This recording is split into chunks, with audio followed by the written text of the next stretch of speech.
Again to my YouTube channel study unique. तो finally हम book पे आ गए हैं। डायरेक्टली हम इस चैप्टर को इस बुक से रीड करेंगे।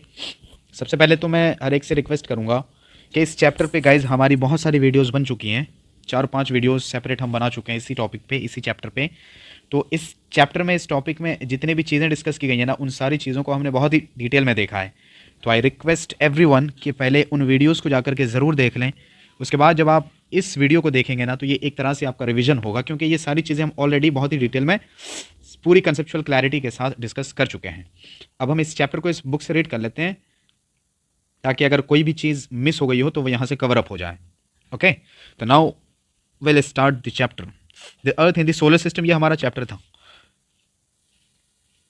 तो कह रहे हैं how wonderful it is to watch the sky after sunset. इसमें कुछ खास नहीं है, यही है कि रात में जब हम आसमान में देखेंगे तो बहुत सारी चीज़ें, बहुत सारे ऑब्जेक्ट्स हमें शाइनिंग नजर आएंगे, चमकते हुए नजर आएंगे। ऐसा लगेगा कि आसमान जो है ना वो सजा हुआ है। कैसे सजा हुआ है? डायमंड से सजा हुआ है ना। बहुत सारी ऐसी चीज़ें हमें नजर आती हैं आसमान में, बहुत सारी चीज़ें, यानी कि चांद नजर आता है, सितारे नजर आते हैं, तारे नजर आते हैं। ये सारे क्या करते रहते हैं? चमकते रहते हैं। ठीक है, इंपॉर्टेंट बात इसमें क्या है? इंपॉर्टेंट बात इसमें यह है, एक second. Along with this bright objects, you may also see the moon on most of the days, है ना। और जितने भी चमकती हुई चीज़ें हैं, जितने भी आसमान में ऑब्जेक्ट्स हैं, उनके साथ साथ आप जो है ना चांद को भी देखोगे। It may however appear at different times in different shapes and at different positions. खास बात यह है कि ये अलग अलग टाइम में, अलग अलग शेप्स में आप देखते हो, अलग अलग पोजीशंस में देखते हो। कहने का मतलब यह है चांद को आप हमेशा एक ही पोजीशन में, एक ही शेप में नहीं देखते हो। डिफरेंट टाइम्स में, डिफरेंट शेप्स में, डिफरेंट पोजीशंस में आप देखते हो। जैसे you can see the full moon only once in about a month's time. एक महीने में आप जो है ना एक बार फुल मून देख सकते हो, है ना। फिर जो इसी तरह से न्यू मून देख सकते हो। फुल मून को, उस फुल मून वाली रात को हम क्या कहते हैं? पूर्णिमा कहते हैं। न्यू मून वाली रात को क्या कहते हैं? अमावस्या कहते हैं। तो यहाँ पे अब हम समझ लेते हैं ये फुल मून और न्यू मून का कॉन्सेप्ट, कि क्या है ये फुल मून और न्यू मून का कॉन्सेप्ट, कब होता है, कैसे होता है ये फुल मून और न्यू मून। तो अब हम इसको समझ लेते हैं। Will take a blank page, हम समझ लेते हैं यार। देखो हमने क्या पढ़ा था? सोलर सिस्टम का सेंटर कौन है? अर्थ है, वो सॉरी सन। और सन के चारों तरफ चक्कर लगाते रहते हैं, नाचते रहते हैं घुमक्कड़ सब। कौन? प्लैनेट्स। उन्हीं प्लैनेट्स में कौन थी? हमारी अर्थ भी क्या थी? एक प्लैनेट। मानकर चलो ये प्लैनेट भैया, ठीक। अर्थ ले लेते हैं। अब देखो चांद क्या करता है। पहले तो ये देखते हैं कि चांद है क्या। तो चांद देखो एक सैटेलाइट है, ठीक है। सैटेलाइट दो तरह के होते हैं, एक नेचुरल सैटेलाइट, एक आर्टिफिशियल सैटेलाइट। तो चांद क्या है? नेचुरल सैटेलाइट है। अब सैटेलाइट की डेफिनेशन क्या हो सकती है? तो देखो, जो सन के चारों तरफ चक्कर लगाए वो क्या है? प्लैनेट है। बट जो प्लैनेट के चारों तरफ घूमे वो क्या होता है? वो सैटेलाइट होता है। तो चांद किसके चारों तरफ घूमता है? अर्थ के चारों तरफ घूमता है। तो चांद क्या है? मून क्या है? अर्थ का दी ओनली नेचुरल सैटेलाइट है, ठीक है। अब देखो मानकर चलो ये चांद घूम रहा है, यहां ले लेते हैं ये चांद, मानकर चलो यार, ड्राइंग पे मत जाओ, समझ लेते हैं कॉन्सेप्ट बस। तो मानकर चलो ये चांद है, ये तो अच्छे से बनाते हैं। अब मान लो ये सन है, ये अर्थ है, ये मून है, ठीक है। ये सन है, सन के चारों तरफ चक्कर लगा रही है अर्थ, और अर्थ के चारों तरफ घूम रहा है कौन? मून, ठीक है। अब मून भी दो तरह से घूमता है। जैसे अर्थ घूमती है अपने एक्सिस पे, है ना, तो उस वक्त ये रोटेशन करती है। और जब ये सन के चारों तरफ घूमती है तब ये रिवोल्यूशन करती है। तो उसी तरह से चांद भी क्या करता है? मून भी रोटेशन भी करता है, और यानी कि जब वो एक्सिस पे घूमता है तो रोटेट करता है, और जब वो अर्थ के चारों तरफ घूमता है तो क्या करता है? रिवोल्यूशन करता है। अब देखो, तो पॉइंट हियर इज कि जब अर्थ के चारों तरफ चांद घूमे, और घूमते घूमते एक ऐसा कंडीशन हो, कैसा? कि मून आ जाए किसके बीच में? सूरज के बीच में और अर्थ के बीच में, ठीक है। सन और अर्थ के बीच में जब मून आ जाता है तो इस कंडीशन में, इस सिचुएशन में क्या होता है? न्यू मून होता है। अब आप कहोगे कैसे न्यू मून होता है? तो देखो मानकर चलो ये सन है, सन की रेस फॉल कर रही है, ठीक है। ये सन की रेस फॉल कर रही है मून पे, तो ये पार्ट जो है, इस पार्ट पे तो रोशनी होगी। बट अर्थ से जो इसका ये वाला पार्ट जो विजिबल है वो कैसा है? वो तो डार्क है। और जब डार्क हो, जब चांद हमें दिखाई नहीं देता है, तो वही तो मून होता है। तो ये इस कंडीशन में क्या होता है? न्यू मून होता है। कब? जब सन और अर्थ के बीच में आ जाए कौन? मून। तो इस कंडीशन में क्या होता है? न्यू मून होता है। ठीक है, अब फुल मून को समझ लेते हैं। तो उसी तरह से हम देखेंगे, मान लो ये सन है, ये अर्थ है, ये मून है, ठीक है। ये देख कैसा बन गया, चलो इग्नोर करना। तो सन के चारों तरफ अर्थ घूम रही है और अर्थ के चारों तरफ कौन घूम रहा है, मून घूम रहा है।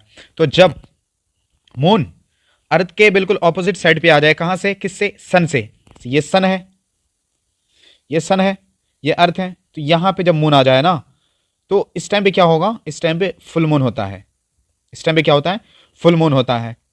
कैसे, मान लो इसकी रेज आ रही है, रेज पड़ रही है, तो इस पार्ट पे तो इसकी जो रेज पड़ रही है ना, तो ये पार्ट तो हमें विजिबल होगा चांद का, ये पार्ट तो विजिबल होगा, और ये पार्ट तो हमें दिखाई नहीं देता है। अभी ये भी डील करेंगे कि चांद का सिर्फ एक ही पार्ट विजिबल होता है, तो एक ही पार्ट क्यों विजिबल होता है हमेशा, है ना। तो ये पार्ट, ये वाला हिस्सा जो है, ये तो हमें नजर नहीं आएगा, बट इस हिस्से में, इस पार्ट पे चूंकि चूंकि सनरेज पड़ रही है, तो इस वजह से ये पार्ट जो है विजिबल होगा, और इस पार्ट पे सनरेज की वजह से क्या है, रोशनी है, तो ये पार्ट विजिबल होगा। तो इस टाइम पे क्या होगा, फुल मून होगा। तो कब होगा फुल मून, जब सन और अर्थ के बिल्कुल ऑपोजिट साइड पे कौन हो, मून हो। तो इस सिचुएशन या इस कंडीशन में क्या होता है, फुल मून होता है, पूरा नजर आता है ना, चांद हमें नजर आता है। और जब अर्थ और सन के बीच में चांद आ जाए, मून आ जाए, तो इस सिचुएशन में, इस कंडीशन में क्या होता है, न्यू मून होता है।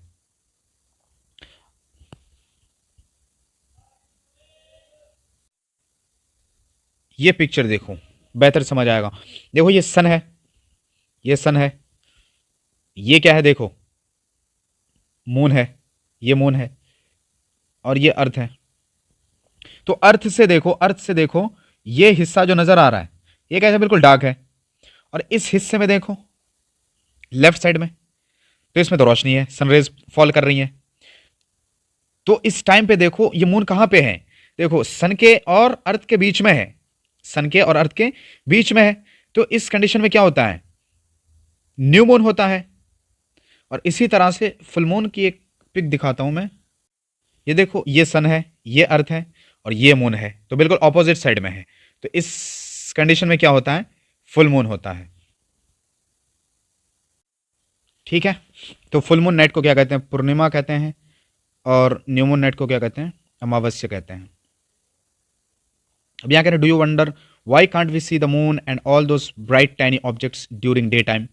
क्यों नहीं देख सकते हम दिन के टाइम पे, बहुत सिंपल है, क्या है, दिन में क्यों देख सकते हैं हम, सूरज की रोशनी आती है, तो रोशनी में थोड़ी ना देख सकते हैं, है ना। तो रोशनी की वजह से हम देख नहीं पाते हैं। It is because the very bright light of the sun does not allow us to see all this bright objects of the night sky, ठीक है। तो सूरज की रोशनी की वजह से दिन में ये सारी चीजें हमें नजर नहीं आती हैं। अब देखो सेलेस्टियल बॉडीज की बात हो रही है।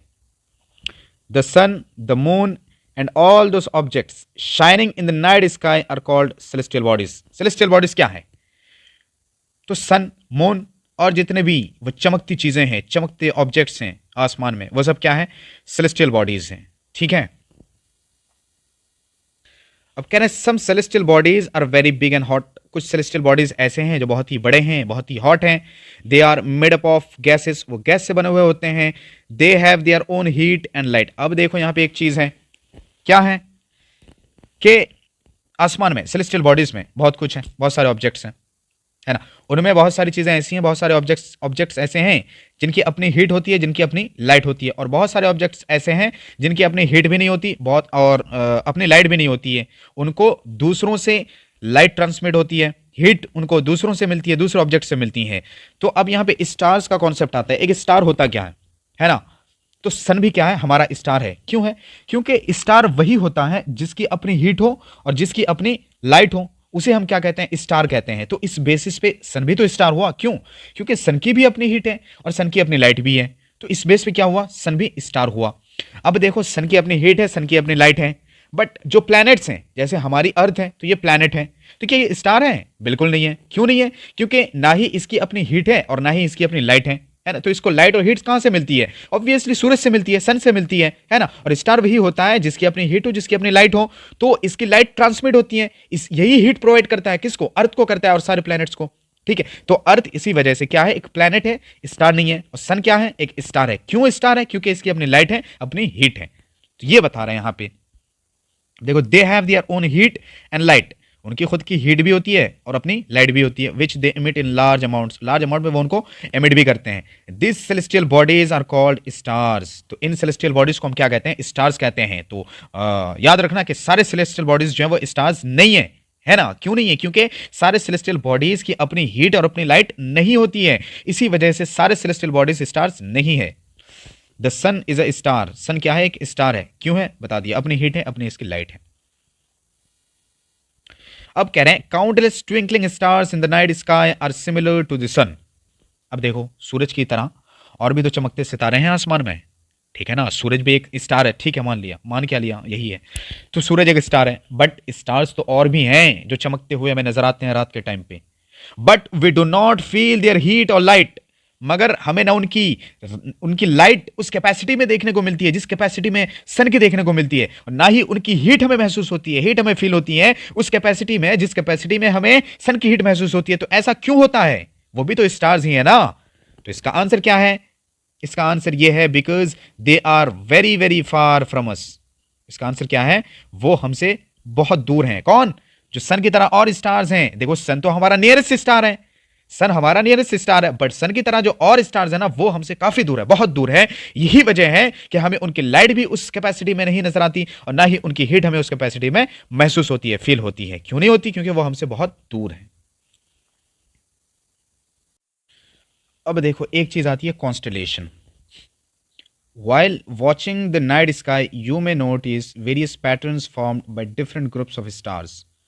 रात में अगर हम देखेंगे तो कभी क्या नजर आएंगे, देखो, वेरियस पैटर्न्स, हमें सितारे तो नजर आती हैं, स्टार्स तो नजर आती हैं, बट कभी कभी हमें वो स्टार्स जो है ना पैटर्न में नजर आते हैं, है ना, पैटर्न में नजर आते हैं, एक अरेंज किए हुए रहते हैं वो। तो अगर ऐसी अरेंजमेंट हमें देखने को मिले, एक अगर कोई ऐसा पैटर्न हमें देखने को मिले ना, काय का पैटर्न, स्टार्स का अगर कोई पैटर्न ऐसा देखने को मिले ना, तो इनको हम क्या कहते हैं, इनको कहते हैं हम कॉन्स्टलेशंस। क्या कहते हैं, कॉन्स्टलेशंस कहते हैं। किनको कॉन्स्टलेशंस कहते हैं, स्टार्स तो हमें नजर आते हैं, बट अगर वो स्टार्स हमें पैटर्न में नजर आए, अगर वो स्टार्स हमें एक अरेंज्ड फॉर्म में नजर आए, तो हम उनको क्या कहते हैं, कॉन्स्टलेशन कहते हैं। एग्जाम्पल्स देखते हैं, वो एग्जाम्पल्स क्या, हम एक पिक्चर देखते हैं, एनसीईआरटी में दी है। देखो, ये स्टार्स हैं, ये क्या है, स्टार है, स्टार है, स्टार है, सब स्टार है, ठीक है। बट ये हमें कैसे नजर आ रहे हैं, एक पैटर्न में नजर आ रहे हैं, ये एक अरेंज्ड फॉर्म में नजर आ रहे हैं, ये है ना। तो ऐसी अरेंजमेंट ऑफ स्टार्स या फिर ऐसे पैटर्न ऑफ स्टार्स को हम क्या कहते हैं, कॉन्स्टलेशंस कहते हैं। अब ये जो यहां पे दो स्टार्स और नजर आ रहे हैं ना, ये जो दो स्टार्स नजर आ रहे हैं ना, इनको हम पॉइंटिंग स्टार्स कहते हैं, ठीक है। अभी देखेंगे, ये एक नॉर्थ स्टार की तरफ, नॉर्थ स्टार को शो कर रहे हैं। ये जो स्टार हमें नजर आ रहा है, ये नॉर्थ स्टार है। अभी इसको भी देखते हैं, इसकी क्या सिग्निफिकेंस है, अभी देखेंगे।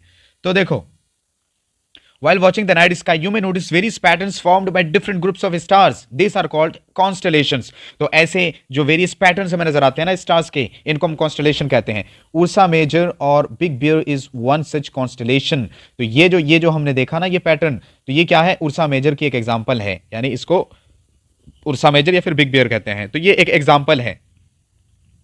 One of the most easily recognisable constellation है ये, इज दिस सप्तऋषि। तो सप्तऋषि जो है ना, one of the most recognisable क्या है, कॉन्स्टलेशन है। It is a group of 7 stars that forms a part of Ursa Major constellation, ठीक है ना। ये 7 स्टार्स का एक क्या है, ग्रुप है, ये 7 स्टार्स का एक ग्रुप है। देखो, 1 2 3 4 5 6 7, तो ये 7 स्टार्स हैं। तो इनका एक ग्रुप है ना, इनका एक ग्रुप है, और ये एक पैटर्न बना रहा है, यहां पे पैटर्न फॉर्म कर रहा है। तो ये क्या है, उर्सा मेजर कॉन्स्टलेशन है, ठीक है। ये क्या है, उर्सा मेजर कॉन्स्टलेशन है। अब एक चीज है यहां पे, देखो, ये जो 2 स्टार्स हैं, ये पॉइंटिंग स्टार्स हैं, किसकी तरफ पॉइंट कर रहे हैं, एक ये स्टार है, इसको क्या कहते हैं हम, नॉर्थ स्टार कहते हैं। ये जो स्टार है ना, इसको क्या कहते हैं, नॉर्थ स्टार कहते हैं। तो देखो, इसके और 2 नाम है, इसको हम नॉर्थ स्टार भी कहते हैं, इसको पोल स्टार भी कहा जाता है, और इसका एक और नाम है क्या, वो है पोलारिस, इसको पोलारिस भी कहा जाता है। ठीक है। तो इस स्टार के कितने नाम है? 3 नाम है। एक तो पोल स्टार कहते हैं, नॉर्थ स्टार कहते हैं, और क्या कहते हैं? पोलारिस कहते हैं। ठीक है। अब इसकी क्या सिग्निफिकेंस है, इस पोल स्टार की या नॉर्थ स्टार की क्या सिग्निफिकेंस है? तो देखो, in ancient times people use to determine directions during the night with the help of stars. अब एंशियंट टाइम्स में लोग डिटरमाइन किया करते थे डायरेक्शंस का। कैसे डिटरमाइन करते थे, है ना? रात में कैसे वो डायरेक्शंस को डिटरमाइन करते थे? तो कह रहे हैं कि with the help of stars, वो स्टार्स की हेल्प जो है ना, स्टार्स की मदद से वो डायरेक्शंस को डिटरमाइन करते थे। And the north star indicates the north direction. और ये जो नॉर्थ स्टार है, ये जो नॉर्थ स्टार या पोल स्टार या पोलारिस है, ये नॉर्थ डायरेक्शन को दिखाता है, ये नॉर्थ डायरेक्शन को इंडिकेट करता है। तो मान लो अगर आपको नॉर्थ डायरेक्शन मिल गया, ये नॉर्थ डायरेक्शन आपको मिल गया, तो अगर नॉर्थ डायरेक्शन का पता आपको चल गया तो आप इजीली किसी भी डायरेक्शन को फाइंड आउट कर सकते थे। कैसे या कर सकते हैं? मान लो ये नॉर्थ डायरेक्शन आपको मिल गई, तो अगर आप इधर जाएंगे तो ये ईस्ट होगा, इधर जाएंगे तो वेस्ट होगा, इधर जाएंगे तो साउथ होगा, है ना? तो ये नॉर्थ स्टार की सिग्निफिकेंस है। इसके अलावा इसकी खास बात क्या है? देखो, इसकी खास बात यह है इस नॉर्थ स्टार की कि it is stationary irrespective of the earth rotation. ये जो नॉर्थ स्टार है ना, ये स्टेशनरी है। ऐसा नहीं है कि ये अपनी पोजीशन बदल लेता है ना? ये स्टेशनरी है, स्टैटिक है, अपनी पोजीशन में रहता है। अब देखो, since the pole star remains stationary in the sky, it was used by sailors for navigation. अब एंशिएंट टाइम्स में जो है ना, ये स्टेशनरी रहता है ना, इस वजह से जो सेलर्स होते हैं वो नेविगेशन के लिए भी इस तारे की मदद लिया करते थे, इस नॉर्थ स्टार की वो हेल्प लिया करते थे, और इसके जरिए से वो फिर डायरेक्शन को डिटरमाइन करते थे, है ना? वो डायरेक्शंस का पता लगाते थे, क्योंकि अगर नॉर्थ डायरेक्शन का उनको पता चल गया तो वो इजीली दूसरे डायरेक्शंस को फाइंड आउट कर सकते थे। तो ये इसकी खास बात है। देखो, वही कह रहे हैं, it always remains in the same position in the sky. तो ये स्टेशनरी है, अपनी पोजीशन ये चेंज नहीं करता है। We can locate the position of the pole star with the help of Saptarishi, है ना? अब यहां पे कह रहे हैं ये जो 7 स्टार्स का ग्रुप है, ये जो 7 स्टार्स का ग्रुप है, ये सप्तऋषि है। तो इसकी मदद से हम नॉर्थ स्टार को यहां पे पॉइंट आउट कर सकते हैं। ये जो 2 स्टार्स हैं, ये पॉइंटिंग स्टार्स हैं। ये जो ऊपर हमें नजर आ रहा है, ये क्या है? नॉर्थ स्टार है, जिसको हम पोल स्टार भी कहते हैं और पोलारिस भी कहते हैं। ठीक है।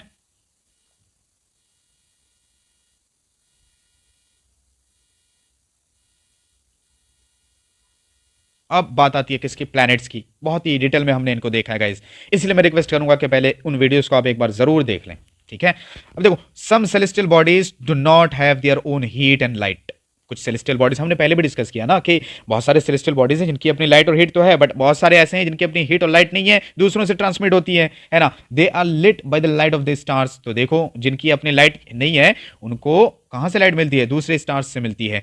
सच बॉडीज आर कॉल्ड प्लैनेट्स। तो ऐसी बॉडीज को हम क्या कहते हैं? प्लैनेट्स कहते हैं। प्लैनेट्स भी क्या सेलेस्टियल बॉडीज है, बट इनकी हीट और लाइट थोड़ी अपनी नहीं है ना, तो इनको दूसरे स्टार से मिलती है। जैसे अर्थ ही को ले लो एग्जांपल के तौर पर, अर्थ को कहां से लाइट मिलती है? अर्थ को कहां से हीट मिलती है? नो डाउट सन से मिलती है ना? तो ये क्या है? प्लैनेट है।